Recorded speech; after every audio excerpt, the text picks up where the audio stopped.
नमस्कार साथियों, आधार स्टडी में आप सबका स्वागत है। पीवाईक्यू की जो क्लासेस चल रही हैं, पूरा 10 साल का पीवाईक्यू हम लोग सॉल्व कर रहे हैं अलग अलग सेशन के माध्यम से। ठीक है, अभी तक हमारे 4 सेशन हो गए हैं पीवाईक्यू के। तो हम 2022 से लेकर के 2012 तक के पीवाईक्यू सॉल्व कर रहे हैं और ये 5वां सेशन है। और 23 का मैं जो पीवाईक्यू रहेगा वो मैं अलग से एक वीडियो बना देंगे। ठीक है, तो जो भी लोग आप वीडियो देखने से पहले चैनल को सब्सक्राइब कर लें और लाइक कर लें। ठीक है, क्योंकि फिर बाद में ध्यान नहीं रहता और हम लोग लाइक करना भूल जाते हैं। चलिए, कर लिया होगा। अब आगे चलते हैं। ये पिछला प्रश्न था जो उसको थोड़ा डिस्कस कर लेते हैं।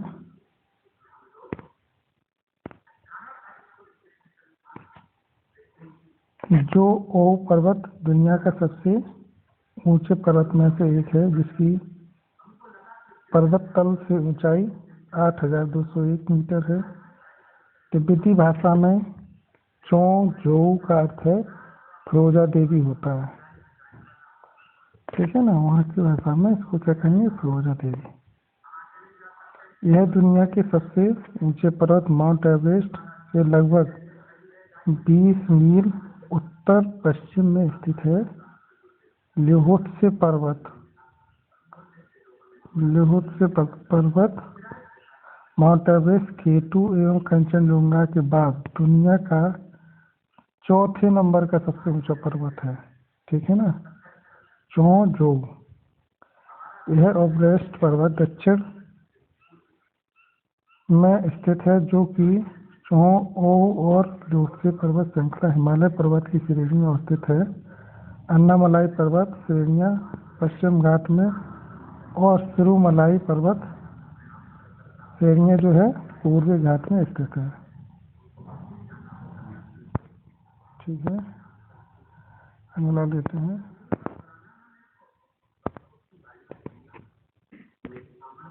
थोड़ा सा करना है इसको।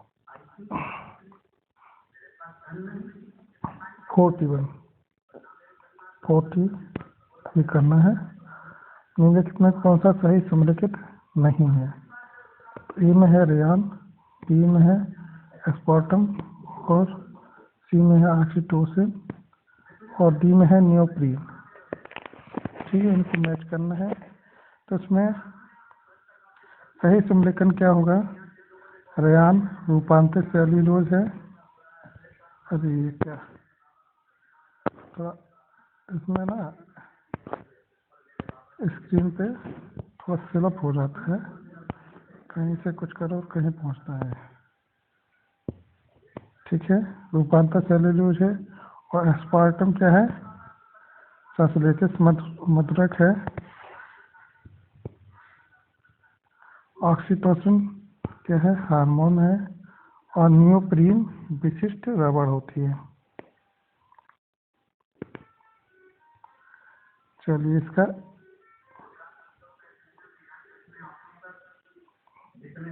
ये आंसर था जो कि सही था और बाकी के सम्मिलित होने थे। ठीक है ना,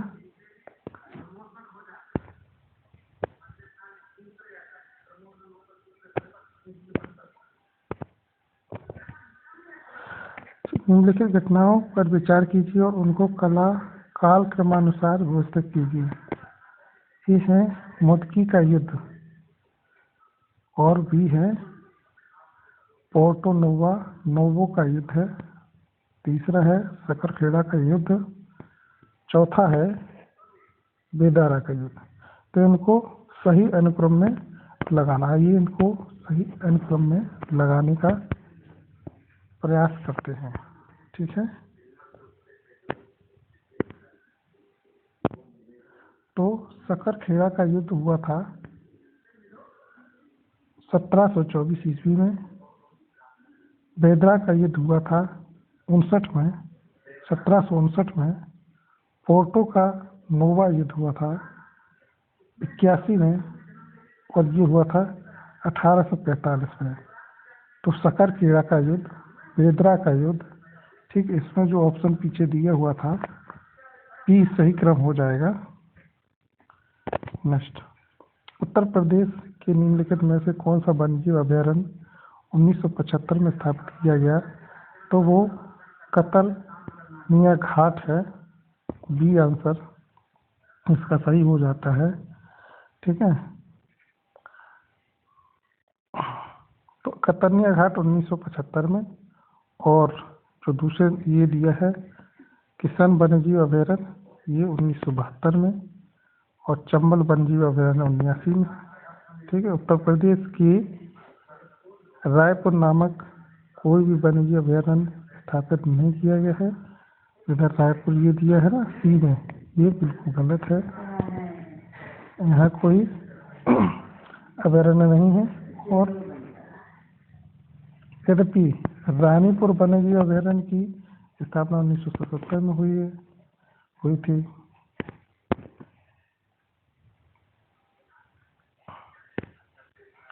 और इसमें दिया है नोट में 31 मई 1976 उत्तर प्रदेश सरकार का कतरनी घाट आरक्षित वन क्षेत्र को वन्य जीवन विहार घोषित भी किया गया।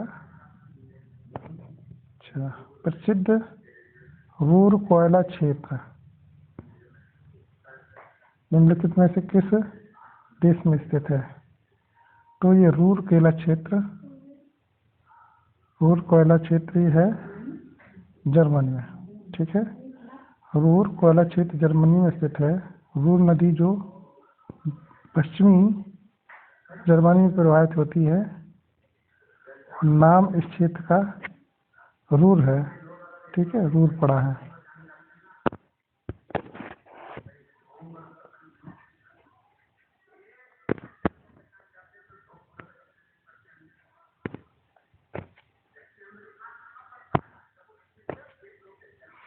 निम्नलिखित में से कौन सा मौलिक कर्तव्य नहीं है? नंबर ए पर है राष्ट्रीय गान का सम्मान। नंबर बी है प्राकृतिक वातावरण की रक्षा एवं संवर्धन करना। सी सार्वजनिक संपत्ति का सुरक्षा करना एवं राष्ट्रीय महत्व के स्मारकों के स्थानों की रक्षा करना। ठीक है, तो ये हमारे ऑप्शन दिए हुए हैं। अब आइए इसमें हम देखते हैं कौन इनमें सही ऑप्ट होगा। ठीक है, ऐसा कर लिया जाए जो हम सब को सही से दिखाई दे और हम समझ सकेंगे। और मैं बताना चाहूँगा कि इसका पीडीएफ भी हम अपने टेलीग्राम जो परिहार स्टडी टेलीग्राम चैनल है उस पर आप जाएंगे, उसको आप सब्सक्राइब कर लेंगे और वहीं पर आपको ये सब पीडीएफ फॉर्म में ये PYQ पूरा विथ एक्सप्लेन के मिल जाएगा। ठीक है, इसका डी ऑप्शन सही था। ठीक है, जो कि मौलिक कर्तव्य के रूप में नहीं है। तो इस पर हम थोड़ा एक्सप्लेन कर लेंगे। स्वर्ण सिंह समिति की रिपोर्ट आधार पर 1976 में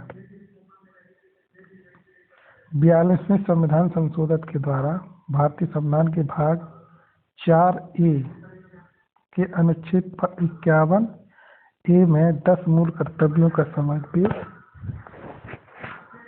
किया गया है, जबकि पूर्ण सिंह समिति ने 8 मौलिक कर्तव्यों को भी सम्मिलित करने का सुझाव दिया है। वर्ष 2002 में 46वें संविधान संशोधन के 11वें मौलिक कर्तव्य सभी माता पिता का कर्तव्य है कि 6 वर्ष से लेकर 14 वर्ष के बच्चों को शिक्षा दिलाएं, संविधान में जोड़ा गया है। वर्तमान में कुल 11 मौलिक कर्तव्य हैं। ठीक है, राष्ट्रीय महत्व स्मारकों और स्थानों की रक्षा का महत्व अनुच्छेद 49 के नीति निर्देशक सिद्धांतों से दिया गया है। तो इसका ऑप्शन डी था। क्योंकि इसमें जो नहीं है वो पूछा गया था, तो ये देख लिया। अगला है सूची 1 और सूची 2 को समलिखित सूचियों को दिए के रूप में सही उत्तर को चुनना है। तो एक तरफ है सूची 1 में भवन और दूसरी तरफ है भवन के निर्माणकर्ताओं के नाम। किस भवन को किसने निर्मित करवाया है? सुल्तानगढ़ी ए में है, बी में है लाल महल, और इधर है जमात खान मस्जिद, और 2.5 दिन का झोपड़ा भी इधर है, और इधर जो है ये दिए हैं, तो इसको हम इधर पूरा समझ लेते हैं। ठीक है, समय का भी ध्यान रखना है क्योंकि हमारा रिवीजन भी करने के लिए कम समय में ये सब सही से हो पाएगा। तो सुल्तानगढ़ी भवन का निर्माण इल्तुतमिश ने करवाया था और लाल महल का करवाया था बलबन ने। ठीक है, जमात खाना मस्जिद का करवाया था अलाउद्दीन खिलजी ने। 2.5 दिन का झोपड़ा कुतुबुद्दीन ऐबक ने निर्मित करवाया था। जमात खाना मस्जिद का निर्माण 14वीं शताब्दी में अलाउद्दीन के पुत्र खिज्र खां द्वारा करवाया गया था। ठीक है, इसे खिलजी मस्जिद के नाम से भी जाना जाता है।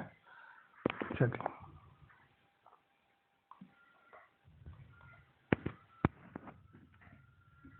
यहाँ भी सूची दी गई है तो हम सूची आगे देख लेते हैं। ठीक है, चलिए, ये हमारे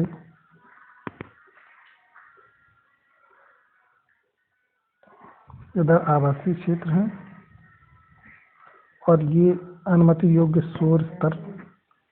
ठीक है, कहाँ कितना शोर हो सकता है उसको डीबी में या डेसिमल में हम समझते हैं। ये शांत क्षेत्र में कितना होता है, औद्योगिक में कितना अनुमति है और व्यापारिक क्षेत्र में कितना अनुमति है। ठीक है, तो जो हमारे आवासीय क्षेत्र है वहाँ शोर शराबा कम होना चाहिए, इसलिए इसका ए का ये हो जाएगा 55 डीबी तक हो जाता है, और बी का जो शांत क्षेत्र है वो और भी कम होना चाहिए, है ना, और भी कम होना चाहिए। तो इनका 55 से कम होना चाहिए, इसलिए इनका 50 डीबी तक होगा, वो अनुमति है इनकी।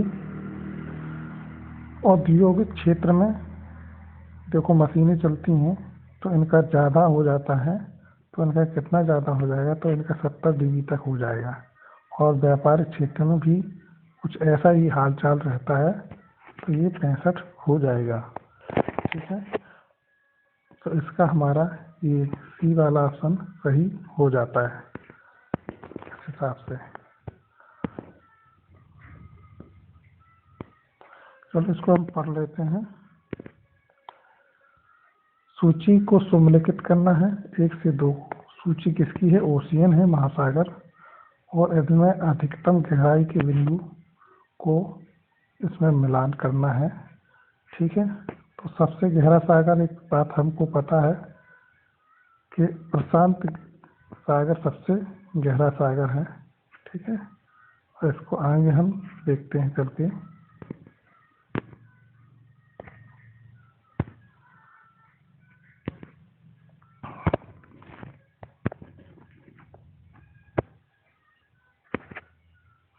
इसका ये सही था। प्रशांत जो है मेरियाना गर्त है इसका अधिकतम गहरा बिंदु, और आर्कटिक का मोलाय गर्त है, और हिंद महासागर का सुंडा गर्त है जो कि सबसे गहरा है, और अटलांटिक का प्यूर्टो रिको गर्त सबसे गहरा बिंदु है। ठीक है, वर्ष 2022 के प्रारंभ में कौन सा देश इस्पात उत्पादन में विश्व में सबसे ऊपर रहा, 1 नंबर पर रहा? तो वो रहा है चीन। ठीक है, इसका डी ऑप्शन सही हो जाएगा। विश्व इस्पात संगठन, जिसकी शॉर्ट फॉर्म है WSO, के अनुसार 2021 में विश्व के 5 शीर्ष मतलब सबसे ज़्यादा उत्पादन करने वालों में से, ठीक है ना, चीन है पहला नंबर पे, दूसरा नंबर पे भारत है, तीसरा नंबर पे जापान है, यूएसए यानी अमेरिका है, यूएसएसआर रूस है 5वें नंबर पे। तो पहले नंबर पे चीन, दूसरे नंबर पे भारत है।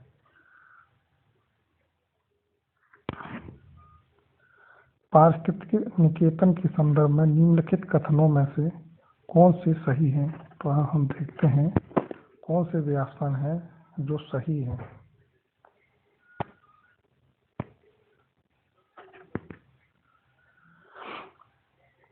नंबर 1 में है, यह उन स्थितियों की श्रेणी को प्रतिनिधित्व करता है जो संसाधनों के उपयोग और पारिस्थितिकी तंत्र में उसकी कार्यात्मक भूमिका को सहन कर सकती है। दूसरा है, प्रत्येक प्रजाति का एक अलग स्थान होता है। तो इसमें ये देखना है क्या यह दोनों स्टेटमेंट सही हैं।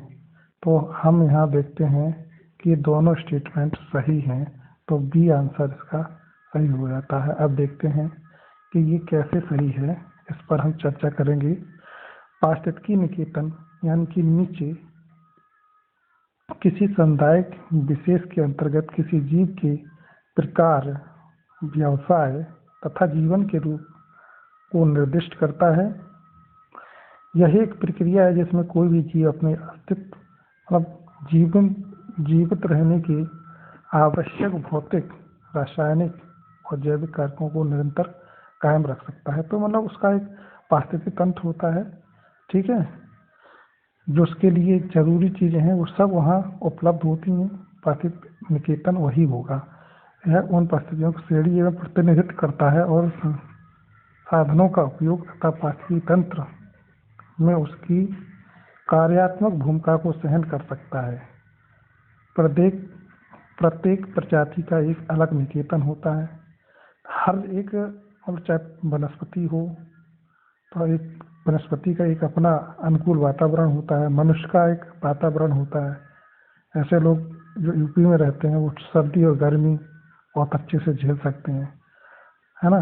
और वही अगर हम यूरोप के किसी व्यक्ति को ले आए और यूपी की जून की गर्मी में अगर यहाँ उसको ढील देंगे तो हो सकता है कि उसे अस्पताल में भर्ती कराना पड़ेगा। तो उसके लिए यहाँ का माहौल अनुकूल नहीं हो सकता है। तो इसी प्रकार के अलग अलग परिस्थिति में जीने वाले वनस्पति और लोगों का भी एक अपना पारिस्थितिक निकेतन होता है। शब्द का प्रयोग सर्वप्रथम जे ग्रेनेल ने कब किया था? 1917 में इसका प्रयोग किया था। चलिए, कथन और कारण वाले प्रश्न आ गया है, इसको देखते हैं। ये कथन है और दूसरा आर कारण है, ठीक है। भूमध्य सागरीय जलवायु क्षेत्र में वर्षा शीत ऋतु में होती है। भूमध्य सागरीय जलवायु क्षेत्रों में। तो अब इसको हम आगे देखते हैं और इस पर विस्तार पूर्वक चर्चा भी करेंगे। इसके हम कारण को भी देखते हैं।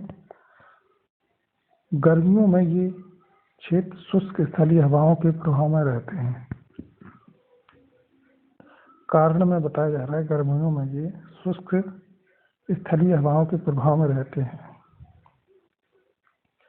तो अब इसको हम देखते हैं कि और आर दोनों सही हैं। पहला स्टेटमेंट जो ए है वो बिल्कुल सही है ना। भूमध्य सागरीय और ये गर्मी में ये क्षेत्र शुष्क स्थलीय हवाओं के प्रभाव में रहता है, ठीक है, जिनमें नमी नहीं पाई जाती है। अब इसको हम एक्सप्लेन करेंगे। कोपन के वर्गीकरण के अनुसार भूमध्य सागरीय जो क्षेत्र आता है वो कितनी डिग्री में आता है? 30 से 45। ये भूमध्य सागरीय क्षेत्र होता है और उत्तर दक्षिण अक्षांशों के मध्य पाया जाता है। उत्तर में भी उतना ही होगा, नॉर्थ में, और उतना ही साउथ में 30 से लेके 45 डिग्री के बीच। इसका नाम भूमध्य सागर के नाम से भूमध्य सागरीय जलवायु ठीक है। और इस जलवायु में मौसमी फल बहुत ज़्यादा होते हैं, और जहाँ भी ये क्षेत्र होता है वहाँ शराब का उत्पादन किया जाता है। जैसे रसीले फल होते हैं, मौसम्बी, संतरा और अंगूर का उत्पादन अधिक होता है, और अधिक होने के कारण वहाँ वाइन का निर्माण किया जाता है, जिसका नाम भूमध्य सागर के नाम से भूमध्य सागरीय जलवायु पड़ जाता है। इस जलवायु क्षेत्र में वर्षा शरद ऋतु में होती है, और गर्मियों में यह क्षेत्र शुष्क जलवायु की हवा के प्रभाव में होता है। इसके कारण यहाँ गर्मियों में बरसात नहीं हो पाती है। बरसात तभी होगा जब हमारे वातावरण में ह्यूमिडिटी होगी, ठीक है, नमी होगी, तभी बरसात होती है। ये एक सीधा साधा कॉन्सेप्ट है। बरसात जब हवा में चिपचिपापन होगा तभी बरसात हो सकेगी। चलिए इधर हम देखते हैं ये क्या है, पहाड़ी और पर्वत, और इधर देखते हैं भारतीय राज्यों में अवस्थित। तो बटेसर की पहाड़ी, और बी है बेलारी की श्रृंखला, सी है चिन्ह श्रृंखला, और डी है ढोसी की पहाड़ी। ठीक है, कोई बात नहीं, अब इनको हम मैच करेंगे। तो ए कहाँ पर है, ये बटेसर की पहाड़ी होगी जा करके बिहार में। ठीक है, बटेसर की पहाड़ी बिहार में होगी, और बेलारी श्रृंखला हमारी कर्नाटक में होगी। कहाँ गई बेलारी, ये है, और इसको हम ले जाते हैं, है ना। और ये है चिन्ह हमारी होगी मणिपुर में, इसको ऊपर ले जाते हैं। और ये ढोसी की पहाड़ी हरियाणा में होगी। ठीक, तो इसको हम इधर से ले जाएंगे। चलिए, तो इसका ऑप्शन इसमें जो मैच करा है वो ये हो गया।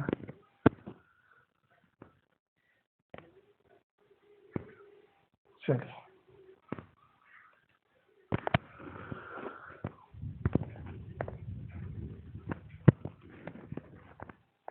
अरे तो हाँ,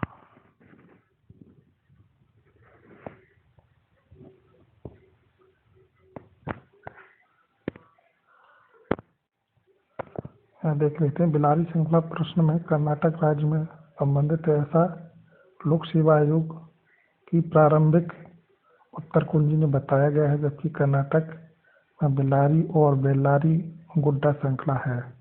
चलिए, ये आयोग का कमिटमेंट था।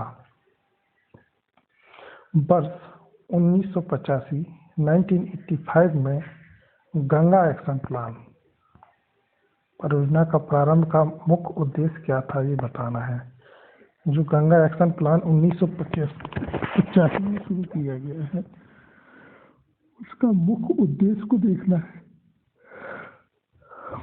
उसका मुख्य उद्देश्य था इसके जल को प्रदूषण रहित करना, और आज भी ये नमामि गंगा जैसी कई योजनाएं जो नदियों को और गंगा को स्वच्छ करने के लिए और यमुना को स्वच्छ करने के लिए केंद्र सरकार की योजनाएं भी चल रही, और राज्य सरकार भी प्रयासरत है, क्योंकि जल है तो जीवन है। तो इस पर हम एक्सप्लेन करते हैं। जून 1985 में गंगा कार्यक्रम योजना जो फर्स्ट स्टेज था की शुरुआत की गई थी। इसके प्रथम चरण का मुख्य उद्देश्य इसके जल को प्रदूषण रहित करना था।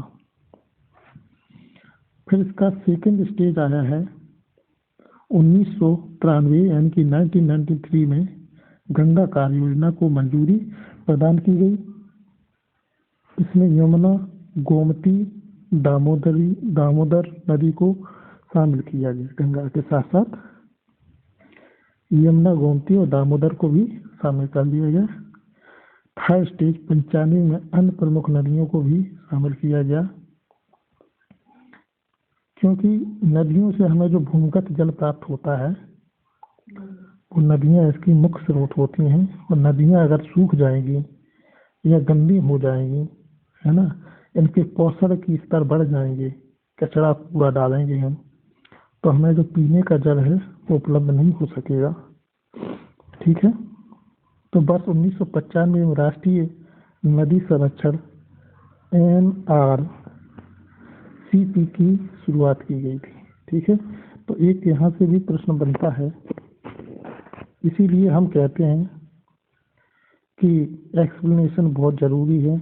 ये तो पीवाईक्यू के साथ में ये प्लस हमें ऑफर में मिलता है, तो ये ऑफर का लाभ उठाने के लिए हम लोगों को तैयार रहना चाहिए। और हम अगर पेन कॉपी रखते हैं तो इसको नोट भी करते जाएंगे। चलिए, राष्ट्रीय नदी संरक्षण योजना NRCP 1995 में शुरुआत की गई थी।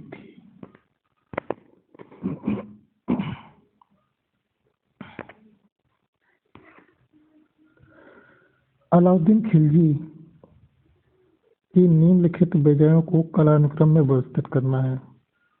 ठीक है, रणथंभौर एक नंबर पे है, रणथंभौर दूसरे पर है गुजरात, वारंगल और चित्तौड़। अब इसका सही अनुक्रम क्या है, ठीक है, ये हम जानेंगे। तो अलाउद्दीन खिलजी का यहाँ विजयों का सही अनुक्रम दिया हुआ है। तो सबसे पहले उन्होंने गुजरात पर विजय करी थी 1299 में। ठीक है, फिर इसके बाद 1301 में रणथंभौर और 1303 में चित्तौड़ और वारंगल 1300। इसको थोड़ा मिटा के साफ करके दिखाते हैं। 1310 में वारंगल की विजय हुई थी। थोड़ा बदल देते हैं।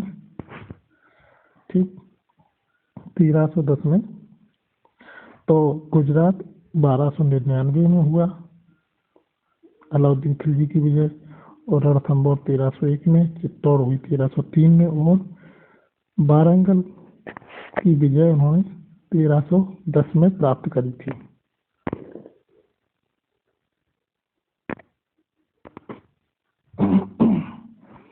निम्नलिखित विषयों पर विचार कीजिए तथा उन्हें क्रमानुसार संविधान उल्लिखित हैं व्यवस्थित कीजिए। तो एक नंबर पे दिया हुआ है संघ तथा उसका राज्य क्षेत्र। ठीक है, ये हमारे भाग 1 में है, और दूसरे में है मौलिक कर्तव्य। यहाँ तीसरे पे दिया है नागरिकता, चौथे पे दिया है राज्य की नीति निर्देशक तत्व। तो इन नीचे कुछ दिया हुआ है, आगे चल के उसको देखते हैं, उससे फिर हम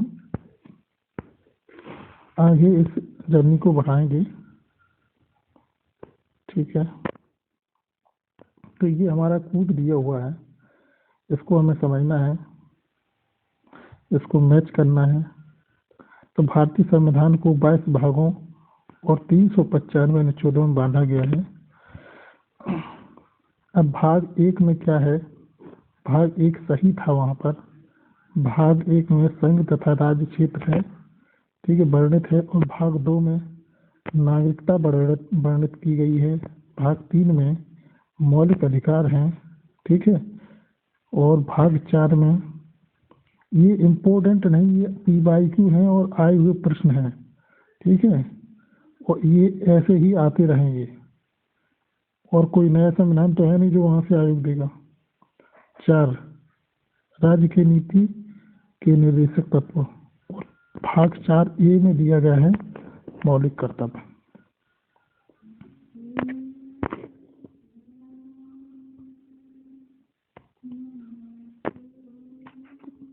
अच्छा जी, निम्नलिखित देशों को मानव विकास सूचकांक 2022 के आधार पर अवरोही क्रम में लिखना है। तो अवरोही क्रम का मतलब होता है घटता हुआ क्रम, ज्यादा से कम की ओर। ठीक है, वैसे इसको आयोग ने नील घोषित किया है, तो सीधे हम इस पे और चर्चा ना करके सीधा हम एक्सप्लेनेशन पर बात करेंगे। ठीक है, हमें समय का भी ध्यान रखना है, जितनी जानकारी हमें चाहिए वो हम करेंगे। हमें PhD की ज़रूरत नहीं है, हमें जानकारी की ज़रूरत है। ठीक है, क्योंकि हमें एग्ज़ाम क्वालिफाई करना है। प्रश्न में मानव सूचकांक विकास सूचकांक 2022 के संदर्भ में देशों का अवरोही क्रम पूछा गया है। प्रश्न पूछे जाने तक वर्ष 2022 में एसडीआई संस्करण जारी नहीं हुआ था। कोविड-19 महामारी के कारण यूएनडीपी द्वारा 2021 की रिपोर्ट जारी नहीं हुई थी और वर्ष 2020 के एचआईडी के अनुसार अवरोही क्रम हांगकांग, ठीक है, कहाँ था, 4वीं रैंक पर था। ऑस्ट्रेलिया 8वीं रैंक पर था। जापान 19वीं रैंक पर था। रूस 52 रैंक पर था। ठीक है, इसीलिए आयोग ने इस प्रश्न को तीसरे ऑप्शन को यानी कि इस ऑप्शन को माना है। ठीक है, इसमें कहा गया है कि तीसरे नंबर का पहले होगा ये हांगकांग होगा। ठीक है, फिर ये चौथे नंबर का ऑस्ट्रेलिया होगा। हाँ, फिर इसके बाद जापान आएगा। जापान के बाद में रूस आएगा। ठीक है,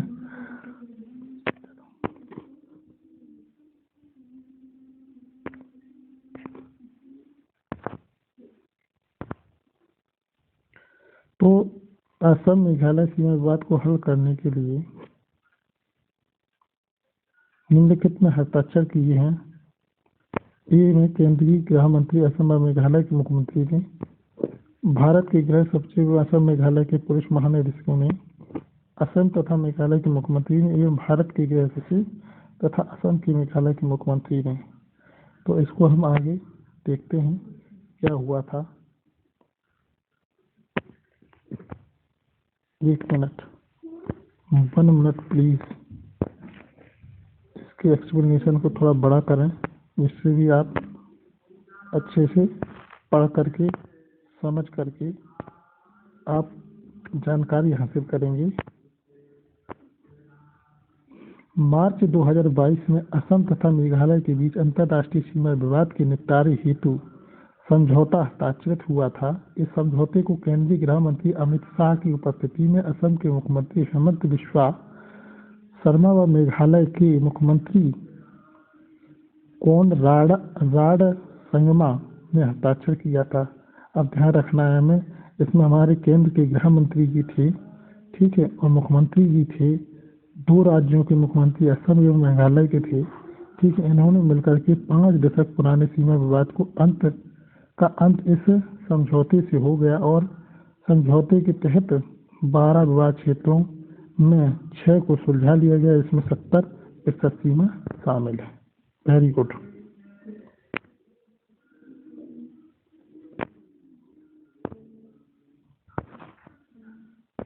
अच्छी बात है। मेक इन इंडिया कार्यक्रम के संदर्भ में निम्नलिखित कथनों में से कौन सा सही है? मेक इन इंडिया कार्यक्रम में से आइए देखते हैं। मेक इन इंडिया प्रोग्राम वर्ष 2014 में प्रारंभ हुआ। ये स्टेटमेंट है। हुआ या नहीं हुआ ये तो आगे चर्चा करेंगे। वैसे तो हुआ है, हम जानते हैं। इसका उद्देश्य भारत की कंपनियों को विनिर्माण हेतु प्रोत्साहन देना एवं निवेशों को सुगम बनाना था। ये थोड़ा हमको पता नहीं, आगे देखते हैं क्या है। तो इसका यहाँ दे रहे हैं बी ऑप्शन। तो इसका मतलब ये दोनों ही स्टेटमेंट सही हैं और इन पर हम थोड़ा और चर्चा करेंगे यहाँ विस्तार से, क्योंकि हमें कॉन्सेप्ट बना के रखना है दिमाग में। जब हम परीक्षा देने बैठते हैं तो होता क्या है, सभी ऑप्शन एक जैसे लगते हैं, को समझ में नहीं आता और बस जल्दी ही ऑप्ट करना रहता है। तो हमें बहुत ही सटीक जवाब देने के लिए कई बार एक ही चीज़ को रिवीजन करते रहना बहुत ज़रूरत है। नई चीज़ पढ़ें या ना पढ़ें, जो हम लोगों ने पढ़ा है उसको कई बार पढ़ें, ये बहुत ज़रूरी हो जाता है। सितंबर 2014 में मेक इन इंडिया कार्यक्रम को प्रारंभ किया गया था। इसका उद्देश्य भारत की कंपनियों को विनिर्माण हेतु प्रोत्साहन देना व निवेश को सुगम बनाना। इस कार्यक्रम का लक्ष्य वर्ष 2020 तक विनिर्माण क्षेत्र में हिस्सेदारी जीडीपी 25% करने की। एक बात याद रखिए, चाइना जब 1 नंबर की मुद्रा वो अमेरिका से टक्कर लेने की स्थिति में अभी 20 साल में आया, तो उसने सबसे ज़्यादा कार्य किया है विनिर्माण।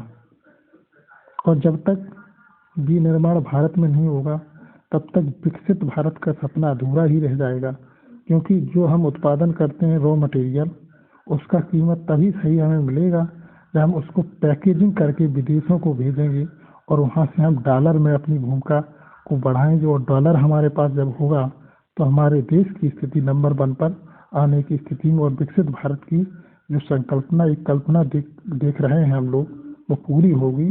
तीसरी अर्थव्यवस्था दुनिया की हम बन सकेंगे। ठीक है। विनिर्माण की हिस्सेदारी जीडीपी 25% करने की थी। आर्थिक समीक्षा 21 और 22। प्रथम अग्रिम अनुमान का अनुसार वर्तमान कीमतों का विनिर्माण क्षेत्र का सकल मूल वर्धन हिस्सेदारी 15% है। तो अभी हमें काफी मेहनत करने की जरूरत है देश को आगे ले जाने के लिए। ठीक है। और बड़ी तेजी से देश आगे बढ़ भी रहा है। औरंगजेब के शासनकाल में निम्नलिखित घटनाओं को विचार कीजिए और उनके कालक्रम को सही व्यवस्थित लगाना है। ठीक है। नंबर 1 पर है देवराय की लड़ाई। नंबर 2 पर है बनारस के पास सुजाका की पराजय। नंबर 3 है सामूगढ़ की लड़ाई। नंबर 4 है धर्मत की विजय। तो अब इनको देखते हैं ABCD में हमें कौन सा सही उत्तर मिलेगा। तो सही उत्तर डी है। यहाँ पर औरंगजेब शासन के निम्नलिखित घटनाओं के अनुक्रम को हम समझेंगे। ठीक है। तो पहली ये जो बनारस के पास सुजा की लड़ाई थी, ये पहले नंबर पे आ जाएगा, क्योंकि यह कब हुई थी? फरवरी 1658 में हुई थी। और धर्मत का विजय ये अप्रैल में हुआ था, यानी कि फरवरी, मार्च, अप्रैल 2 महीने बाद हुआ था। और सामूगढ़ की लड़ाई यह भी मई में हुई थी, 1 महीने बाद, धर्मत की लड़ाई के बाद। ठीक है। ये औरंगजेब के शासनकाल के बारे में है। और देवराय की लड़ाई जो है अप्रैल में, लगभग 1 साल बाद 59 में हुई है। ठीक है। तो ये सारी लड़ाइयाँ 2 साल के अंतर्गत लड़ी गई। ठीक। तो इनका क्रम यही है, बनारस के सुजा की होगी, फिर धर्मत की होगी, सामगढ़ की होगी, देवराय की होगी। आप इस बात को जैसा नोट करने लायक समझें तो कर भी सकते हैं, नहीं तो ध्यान जरूर रखना। कोविड-19 के लिए दिया जाने वाला सिनोवैक है, तो वो कौन है? होल वायरस, संपूर्ण वायरस का टीका। अच्छा, कोविड-19 के लिए दिया जाने वाला सिनोवैक संपूर्ण वायरस का टीका है। सिनोवैक वैक्सीन चीन आधारित बायो फार्मास्यूटिकल्स कंपनी सिनोवैक द्वारा कोविड-19 के लिए विकसित किया गया था। ठीक है। तो ये चाइना ना बॉर्डर पे ही घातक नहीं, ये दुनिया के लिए भी अच्छा नहीं है। ये अपशगुन है एक तरह का, हमेशा खुरापात करता रहता है। निम्नलिखित में कौन सा नगर इराक में सुन्नी त्रिकोण का भाग नहीं है? ए बगदाद, बी रमादी, सी बसरा, डी तिकरित। तो इसमें जो बसरा है ये, ठीक है ना, बसरा ये इराक की सुन्नी त्रिकोण का भाग नहीं है। तो इसके हम चर्चा कर लेते हैं। इराक में अरब के सुन्नी मुसलमानों की सघन बस्ती जो बगदाद, रियादी व तिकरित शहर में है। ठीक है। लेकिन बसरा में नहीं है। को सम्मिलित रूप से है सुन्नी त्रिकोण के नाम से जानते हैं। इसमें समारा और फालूजा शहर में सम्मिलित हैं, लेकिन इसमें बसरा शहर बाहर है। ठीक।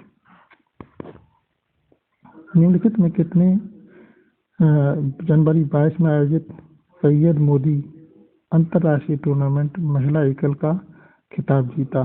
तो वह जीता था पीवी सिंधु ने। ठीक है। A option. चलिए,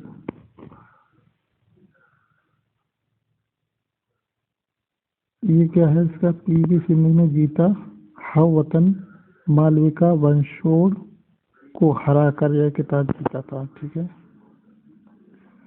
नेक्स्ट है इसका, जल जीवन मिशन योजना किस वित्तीय वर्ष के केंद्रीय बजट में घोषित की गई है। जल जीवन मिशन, ठीक है, तो ये कब की गई है, ये जो है 15 अगस्त 2019 को। और उस पर थोड़ा हम विस्तार पूर्वक चर्चा कर लेते हैं।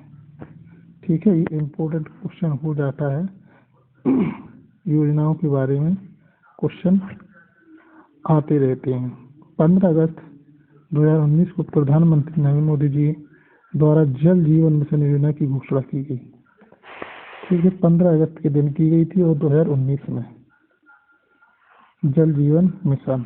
इसके पूर्व 5 जुलाई 19 को प्रस्तुत केंद्रीय बजट 2019 और 20 में जल जीवन मिशन का उल्लेख किया गया था, जिसका लक्ष्य था 2024 तक सभी ग्रामीण परिवारों तक।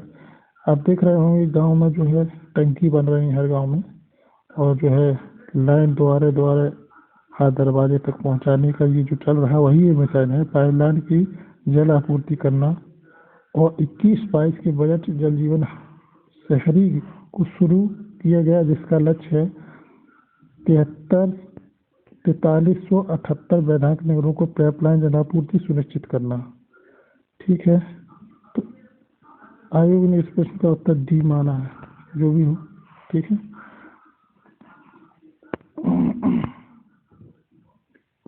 चलिए,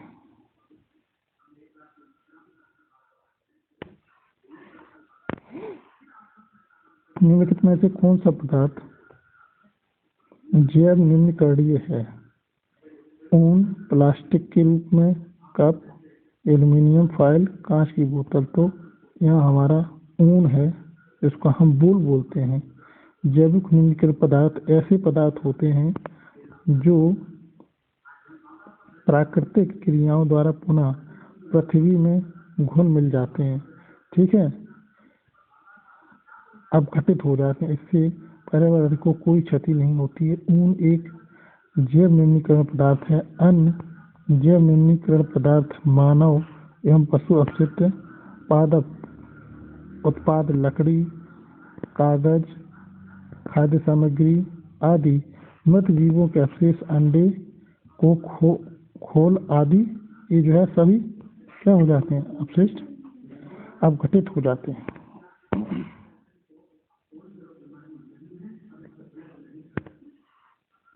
निम्नलिखित घटनाओं पर विचार कीजिए और उनको कालानुक्रम में व्यवस्थित करना है। तो गदर पार्टी 1 नंबर पर, 2 नंबर पर चिटगांव है, शास्त्रागार छापा है, और इंडिपेंडेंस कमेटी की स्थापना, केंद्रीय असेंबली बम कांड। ठीक है, तो इनका सही अनुक्रम होगा गदर पार्टी 1913 में। ठीक है, और बर्लिन में इंडियन इंडिपेंडेंस कमेटी की स्थापना 16 में हुई थी, 1916 में। और केंद्रीय असेंबली बम कांड 1929 में। और चिटगांव शास्त्रागार जो है 1930 में।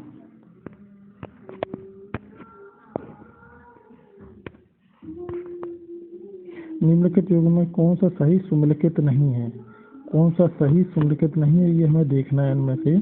तो हम देखते हैं कि जो है गोवा सही सुमेलित है। अच्छा, कौन सही सुमेलित नहीं है, तो इसमें ये जो ये दिया है मणिपुर सही सुमेलित नहीं है। ये क्या है, ये राज्य हैं और ये राज्य की विधानसभा सीटें हैं। तो किसके पास कितनी सीटें हैं, गोवा के पास 40, उत्तराखंड में 70 है, मणिपुर में 60 है, उत्तर प्रदेश में 403 विधानसभा सीटें हैं। ठीक है, और मणिपुर में 60 है, यहाँ पर 62 दी है। तो यही डी इसमें आंसर इस प्रश्न अनुसार हो गया, क्योंकि है ना हमें ध्यान रखना है, नहीं की बात है। ठीक है, चलिए, सल्फा ड्रग निम्नलिखित में से किस प्रकार की औषधि है। ये सल्फा ड्रग एक ऐसी औषधि है, तो सल्फा ड्रग एक जो है प्रतिजीवाणुक औषधि है। सल्फा ड्रग सल्फोनाइड भी कहते हैं इसको, क्या कहते हैं, सल्फोनाइड। इस औषधि का प्रयोग हम मनुष्य के जीवाणु संक्रमण के उपचार में किया करते हैं। तो ये इसका प्रतिजीवाणुक है। ठीक है, ये आंसर हो जाएगा। और नेक्स्ट में जाते हैं। तो अप्रैल 2022 में कोपेनहेगन पुरुष 2002 ये सब जो है, ये वाले प्रश्न है ना, ये करंट से लिए गए हैं, लेकिन हम PYQ कर रहे हैं तो इनको हमें चर्चा थोड़ा करनी ही होगी। इसका बी ऑप्शन सही था। ये बटरफ्लाई तैराकी स्पर्धा में भारत के किस खिलाड़ी ने स्वर्ण पदक जीता था? तो यह जीता था सजन प्रकाश ने। और ये अप्रैल 22 में कोपेनहेगन डेनमार्क में पुरुषों की 200 मीटर की बटरफ्लाई तैराकी का स्वर्ण पदक विजेता सजन प्रकाश ने जो है स्वर्ण जीता था। ठीक है, तो साथियों ये हमारा सेशन यहीं पर समाप्त होता है। और यदि आप चैनल पर नए हैं तो आप चैनल को सब्सक्राइब कर लीजिए प्लीज़। और अपने दोस्तों के बीच में भी ये जानकारी भेजें, जिससे इसका लाभ और भी लोगों को मिल सके। धन्यवाद। जय हिंद।